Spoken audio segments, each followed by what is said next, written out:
You are in Lahore, you told me, but you are not under house arrest, are you? Well, it's not house arrest, but there's police outside my house which checks people who come in and go out. And basically, apart from lawyers and few people, um, uh, if uh, if any workers come in, they are picked up, they're put inside jail. If they think there's anyone, who are my supporters or my members of parliament, then they are picked up.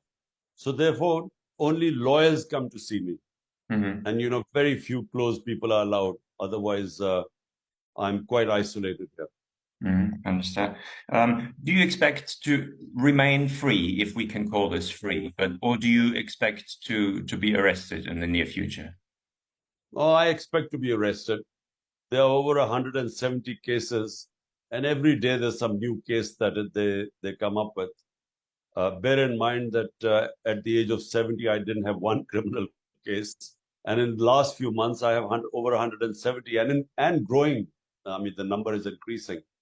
So I expect that they will arrest me because they are determined that I should be in jail before the elections. Hmm. Because, the whole idea is that I should not be competing in the elections because they all know from the opinion polls, from all the surveys, that this party will win the elections uh, in a landslide. And that's why they are determined that I should not be able to campaign and I should be in jail. Hmm.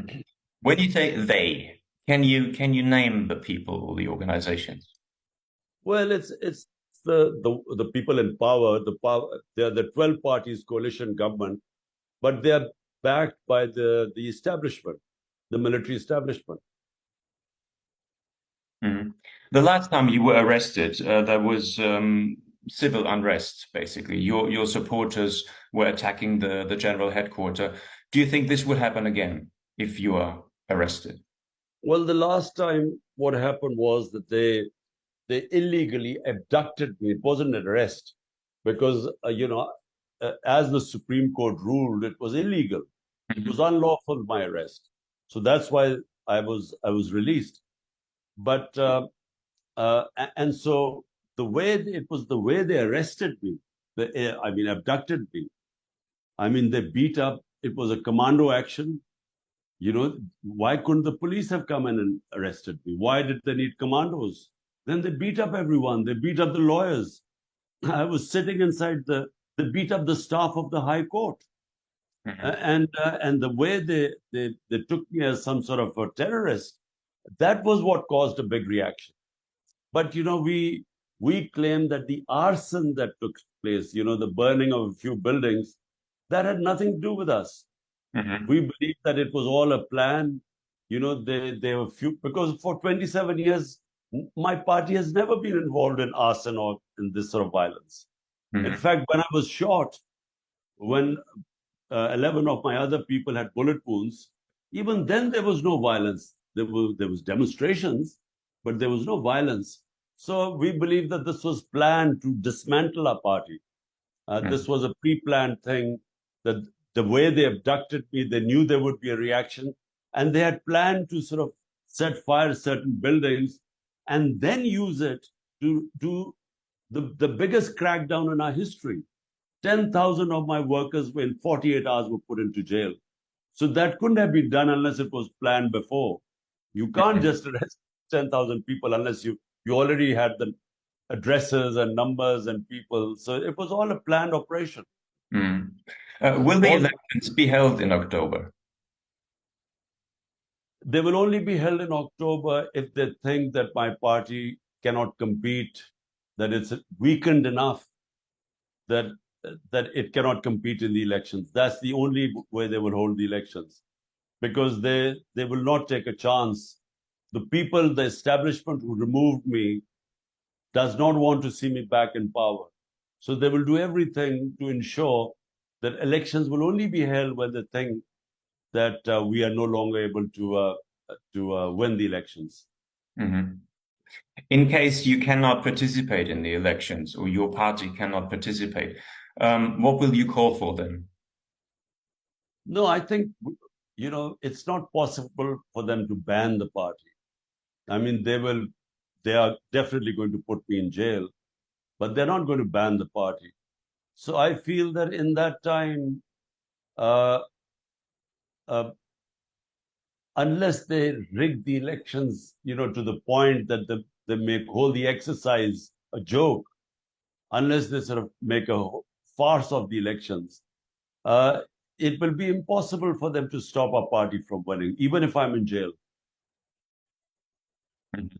So you think the elections, if they're held, then your party will win? Is that what you say? Yes, I think that they will not be able to stop the party from winning. Mm. Because, just from the opinion polls, you can see that the party is way, way ahead of all the parties. And if you go by the last few months by-elections that took place in Pakistan, out of 37 by-elections, my party swept 30 of them. Mhm. And this is despite the whole establishment and the government supporting the 12-party coalition. Even Mhm. then, we won 30 out of 37. Mhm. You said recently that when you were in power, you could not bring the powerful under the law. I suppose you meant the military establishment. Um, you were also, in a way, you were also in the beginning relying on the military establishment. Well, Um, look, was it necessary or was it a mistake? let me explain. The military has been in power in Pakistan directly or indirectly for 75 years. Pakistan started as a security state. We had immediately after independence, we had a conflict with India in 1948.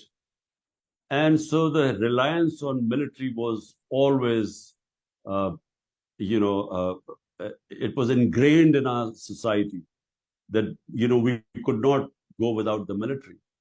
So the military, there were three martial laws, direct control of the government. And then, the rest of the time, indirectly, they were still, uh, very powerful. So when I came to power in 2018, I didn't get the help of the military, but they didn't oppose me. Mhm. They weren't against me. Right now, the military establishment is actually working to undermine me. But in 2018 elections, they didn't oppose me. We won the elections free and fair. And that is reflected since then, since being out of power, despite the military helping all these 12-party coalitions, we still have won 30 out of 37 elections, by elections.